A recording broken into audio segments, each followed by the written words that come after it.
Bem-vindos, amigos do Floripa em Foco, para este programa especial, gravado aqui na Escola Sul, na praia de Ponta das Canas, em Florianópolis, aproveitando a vinda do nosso convidado para palestrar num seminário sobre comunicação. Vamos conversar com o jornalista Laurindo Leal Filho. Professor Lalo, muito obrigado por nos receber. Eu que agradeço a oportunidade de falar aqui para a TV Floripa. Isso. O professor Lalo Leal, você deve conhecer do extinto programa Ver TV, que durou por cerca de 10 anos e agora, depois desse último governo federal que aí está, foi sumariamente extinguido. E vamos começar falando um pouco do programa Ver TV, professor. Qual era a sua intenção tendo um programa assim tão único, tão diferente na televisão brasileira? Olha, a ideia surgiu, na verdade, não foi minha particularmente, mas foi de um grupo de pessoas e ela teve o apoio, no seu início, da Comissão de Direitos Humanos da Câmara dos Deputados. O programa, porque houve um Congresso Nacional de Direitos Humanos que identificou na televisão o maior número de violações dos direitos humanos, que a televisão brasileira violava muito os direitos humanos. E a partir daí surgiu a ideia de se fazer um programa de televisão para discutir essa questão. Porque é o seguinte, a televisão, mal ou bem, ela discute todos os assuntos do mundo, do universo, até do universo. Ela só não discute ela mesma. Ela não discute ela mesma, não faz autocrítica. Os programas que falam sobre televisão são só para elogiar os programas de televisão. Para vender mais. Mas ela não faz autocrítica, ela não fala dela mesma. Então a ideia surgiu nessa fase da violação dos direitos humanos, mas surgiu também com uma possibilidade da gente criticar a televisão na televisão. E não era uma crítica destrutiva, uma crítica aleatória. Era uma crítica que buscava fazer com que a televisão melhorasse o seu nível de qualidade. O programa surgiu numa época, não sei se você, o telespectador, lembra, em que o nível tinha baixado ainda mais do que está hoje. Por exemplo, tinha um programa de auditório que ficavam abrindo DNA das crianças para saber se... quer dizer, uma aberração humana, quer dizer, uma coisa brutal. O nível estava lá embaixo. Então, diante desse quadro horroroso, que era a violação de direitos humanos, surgiu o Ver TV, que ficou 10 anos no ar. Ele ainda está no ar, me parece, apesar de eu não estar mais produzindo, continua sendo, a TV Brasil continua colocando no ar algumas reprises do programa, sim, mas eu não estou produzindo mais. Sim, o Ver TV, você que é telespectador da TV Floripa deve lembrar, E a gente vai atrás dessas cópias para ver se consegue reproduzir também. Porque teve uma época que a produção do Ver TV mudou de emissora de televisão, passaram a não disponibilizar mais, Mas eu acho que, para o bem do telespectador, a gente vai procurar esse material e reproduzir. Porque o interessante desse programa é justamente a crítica que faz à televisão. Uma coisa que, como o professor falou, não se vê em outros meios de comunicação. E por que será que ele não olha para o próprio umbigo, a mídia não olha para o próprio umbigo? O que ela está querendo dizer com esse não falar sobre si, professor? Ela se preserva porque, principalmente no caso da televisão e do rádio, porque o rádio e a televisão são concessões públicas, Eles ocupam um espaço público e, por isso, deveriam ser analisados e criticados pelo público. A concessão é uma concessão outorgada pelo Estado e pelo governo que está na época, dirigindo o Estado, em nome da sociedade. É como uma linha de ônibus, Você concede para uma empresa o transporte de pessoas. Só que o ônibus tem que estar limpo, tem que passar no horário, o motorista tem que ser cordial, tem que dirigir bem. São questões inerentes à qualidade do serviço. A televisão é exatamente a mesma coisa. Você tem que ter uma série de elementos que qualifiquem a televisão. A televisão tem que ter uma determinada qualidade. E ela deveria ser analisada pela sociedade para saber se ela tem essa qualidade ou não. Justamente para não ser analisada, a televisão omite qualquer tipo de crítica a ela mesma, para não abrir o precedente da discussão. Eu costumo dizer que o Brasil chegaria a uma democracia se a televisão colocasse lá nos intervalos uma frase dizendo: esta é uma concessão pública outorgada pelo governo brasileiro que começou no dia tal e terminou no dia tal. As pessoas não sabem que a televisão, o período de concessão é 15 anos e para o rádio é 10. E ao final de cada período, deveria ser avaliada. Ela prestou bem o serviço, tem um bom telejornalismo, está fazendo programa infantil de qualidade, tem musicais de qualidade. Falando enfim, coisas do interesse social. Do interesse público, do interesse social, atendendo aos grupos da sociedade, né? Quer dizer, uma análise desse serviço. É a mesma coisa do ônibus, né? O ônibus está sujo, a pessoa reclama. A televisão passa barbaridades e as pessoas não reclamam, porque não sabem que é uma concessão pública. E a televisão esconde isso, não faz autoanálise, como você perguntou. Certo. E essa enxurrada de programas policialescos, vamos chamar assim, de manhã, de meio-dia, de noite, no horário nobre, será que não tem algum sentido por trás de veicular tanta violência, professor? Olha, é uma barbaridade. Talvez seja, nesse momento, é uma das maiores aberrações da televisão brasileira. Há uma pesquisa da ANDI, que é uma organização não governamental que trata da comunicação e da educação. A ANDI fez um levantamento. Esses programas, em um mês, eles violaram mais de 1.000 direitos dos cidadãos. Direitos esses que estão na Constituição Federal, na legislação brasileira e nos acordos internacionais que o Brasil fez na área dos direitos humanos. Mais de 1.000 violações. São pessoas que são expostas sem autorização, são menores, enfim, uma série de direitos que são violados. Esses programas, há consequências desses programas. Primeiro é a exacerbação do medo. Eles fazem com que a sociedade viva ilhada, com medo de qualquer coisa. Quer dizer, o medo é uma forma de dominação. Você impõe o medo e as pessoas se retraem. E as pessoas não temem qualquer tipo de diferença, de divergência. Enfim, é uma forma de poder também o medo. Então isso está por trás desses programas. E há a falta também de alternativa, né? Você tem nesses horários, no caso das redes nacionais, esses programas são no final da tarde. Nas emissoras locais eles passam na hora do almoço. De manhã já tem notícia. Quer dizer, você não tem muita alternativa de qualidade desses programas. E mais do que isso, esses programas, infelizmente, são aqueles que em algumas cidades são locais e que falam muito diretamente a vida das pessoas. Então, naquele programa, a pessoa vê o bairro, vê a vizinho e fica assistindo esse tipo de coisa.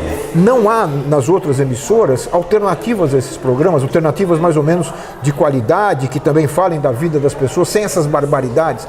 Na verdade, esses programas, eles não são programas jornalísticos, eles são programas de entretenimento, porque eles fazem da informação um grande espetáculo.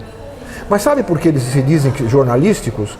Porque ao se dizerem jornalísticos, eles escapam da classificação indicativa. Os programas jornalísticos, eles não são obrigados a obedecer a classificação indicativa, que é lei no Brasil. Então esses programas se dizem jornalísticos para passar nos horários em que as crianças estão assistindo aquelas barbaridades.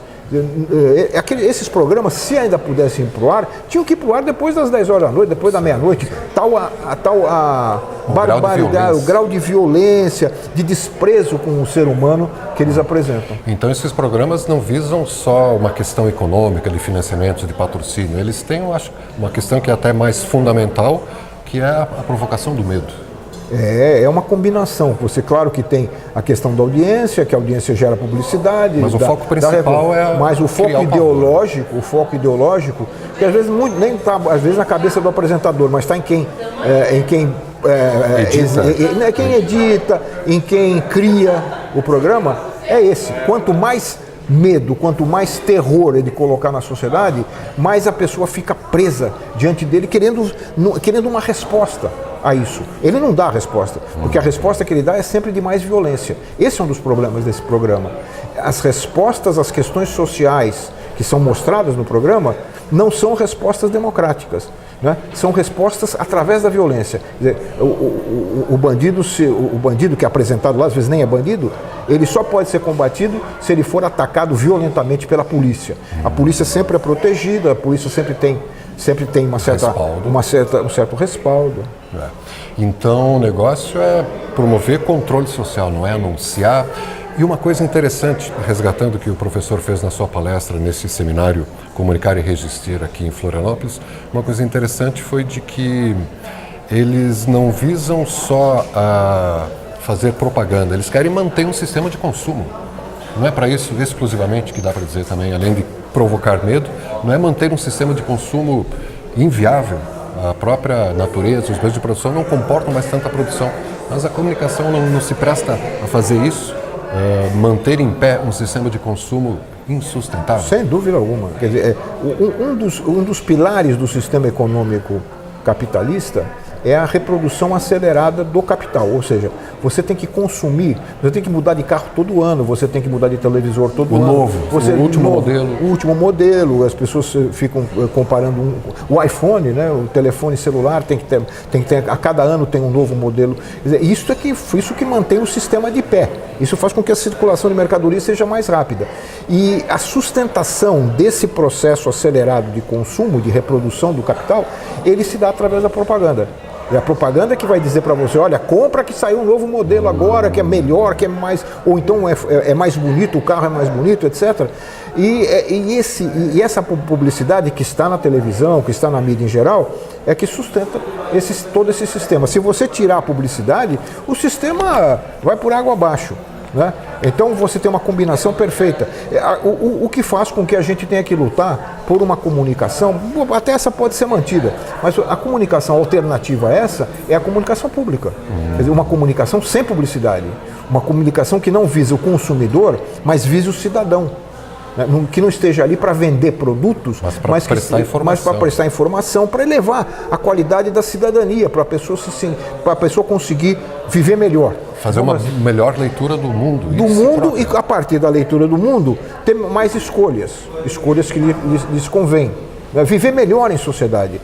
Esse é o papel da comunicação pública. A ideia de que ela não vê, por isso ela é tão torpedeada, né, pela publicidade, pelos meios que defendem a publicidade, pelas próprias emissoras comerciais. Você lembra que quando foi criada a TV Brasil, a mídia comercial começou a chamá-la de TV Lula, TV do Lula, né? Para desqualificar a televisão. E não foi nada disso. Ela às vezes tinha programas e informações que eram mais críticas ao governo Lula do que da própria televisão comercial. Ela teve um equilíbrio jornalístico muito grande. E não é à toa que o governo federal que aí está, uma das primeiras providências foi tentar mexer na direção da EBC, da TV não só na direção, ele mexeu na lei de criação da TV, da EBC, da Empresa Brasil de Comunicação, porque ela era uma empresa pública, que tinha como órgão máximo o Conselho Curador, que era formado por representantes da sociedade. A sociedade estava lá presente de forma bastante equilibrada. Havia empresários, havia políticos, havia jornalistas, havia professores, juristas. Este conselho dava a linha geral da empresa, a linha editorial geral da empresa. A primeira medida tomada com a nova lei, porque foi enviada uma nova lei ao Congresso para mudar a lei de criação da EBC, foi acabar com esse conselho. E acabar também com a duração, com o mandato do presidente, que era um mandato que ia além do mandato do governo de turno.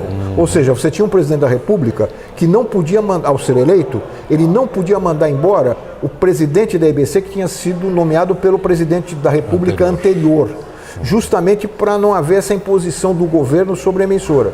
Foi outra coisa que eles acabaram. Hoje o presidente é nomeado diretamente pelo presidente da República e o mandato dele é igual ao do presidente. Quer dizer, deixou de ser pública. Aquilo que a caracterizava como pública, nos moldes das emissoras públicas como a BBC, por exemplo, de Londres, ou a televisão japonesa, enfim, emissoras públicas consagradas no mundo, a EBC estava seguindo esse modelo. Hoje não é mais, hoje é uma emissora estatal. Ela é como se fosse uma autarquia para fazer propaganda do governo federal.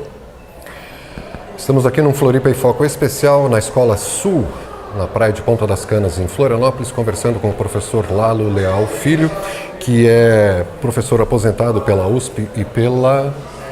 Trabalhei na PUC também. Na PUC também, na PUC e na USP, em São Paulo, jornalista, sociólogo, escritor, professor aposentado e também produtor e apresentador do ex-programa extinto, né, infelizmente, o Ver TV. E a gente já falou da questão da violência, da questão comercial da televisão e o que falar de televisão versus política.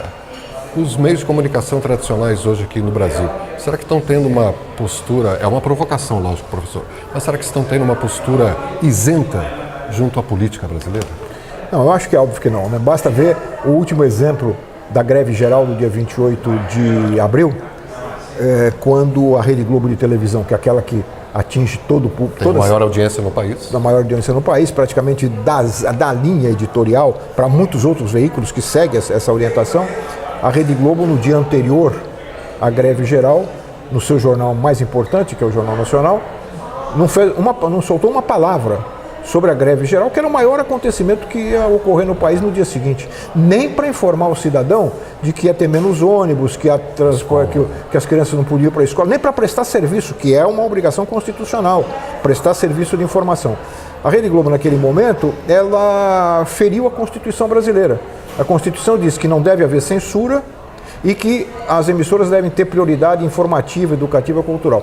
Ela violou esses dois artigos da Constituição.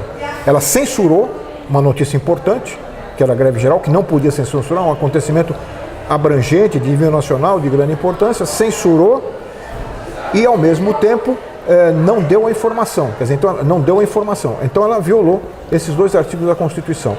A mídia, aqui no Brasil, ela tem assumido o papel de partido político. Isso não sou eu que digo. A presidente da Associação Nacional de Jornais, alguns anos atrás, a presidente da Associação Nacional de Jornais, que é uma associação que reúne os donos de empresas de comunicação. Os produtores de jornal? Não, os donos mesmo, os proprietários dos meios de comunicação. Ela disse que como os partidos políticos de oposição ao governo Lula eram muito frágeis, a mídia assumia esse papel. Quer dizer, ela mesma reconheceu, que a mídia é um partido político de oposição e agora é de situação. Basta ver todo o apoio que a mídia vem dando às antirreformas trabalhistas desse governo ilegítimo que está no poder. Né? A mídia tem feito, todas as reportagens, todas as matérias são sempre de apoio a essas reformas, sem espaço para o contraditório, sem espaço para centrais sindicais, sem espaço para os economistas que têm análises profundas tem análises profundas que divergem das análises do governo. Não há espaço para isso. Debates sobre economia nessas televisões, na Globo News, por exemplo, são todos eles sempre de um lado só. Carimbados. Né? Economistas alinhados numa determinada posição. A mídia hoje não tem. A mídia, em geral, a mídia brasileira está alinhada com a política governamental deste governo. E continua sendo aparelhada, continua sendo alimentada e é sectária ainda. O exemplo da greve, para mim, foi o mais emblemático.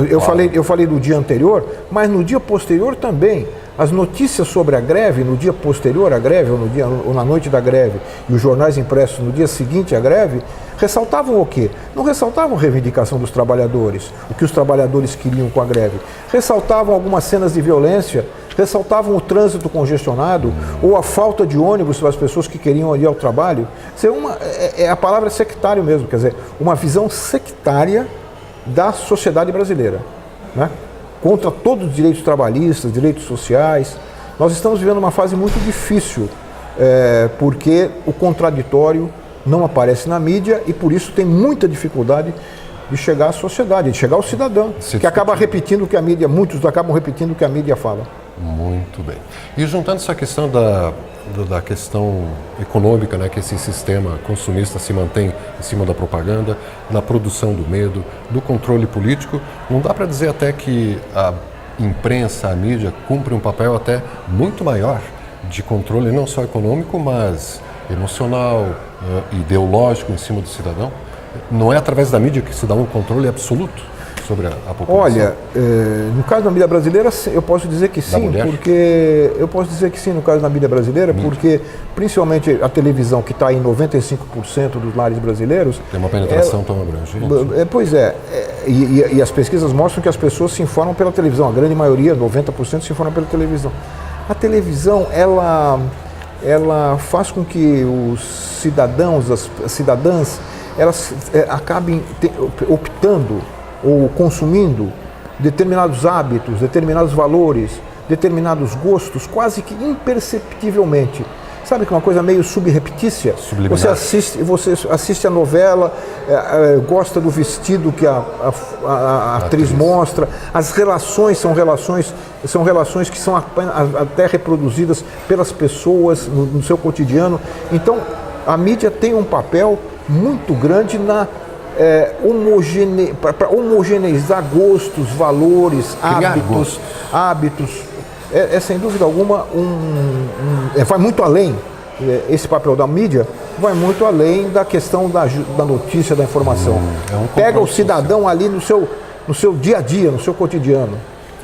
E como é que é possível a gente ver o jornal lá do Boris Casoy, ver o jornal da Band, ver alguns outros, e aparece sempre a mesma imagem, principalmente em notícias internacionais? Como é que é possível todas assim usarem a mesma linguagem, a mesma visão? Isso será que é um efeito global, mundial? Porque você tem hoje algumas poucas agências de notícias internacionais, grandes, que fazem a cobertura do mundo e vendem essas imagens para todo mundo. Então as emissoras brasileiras, elas compram essas imagens. É uma questão de comodidade, então? Não, é uma questão de econômica, né?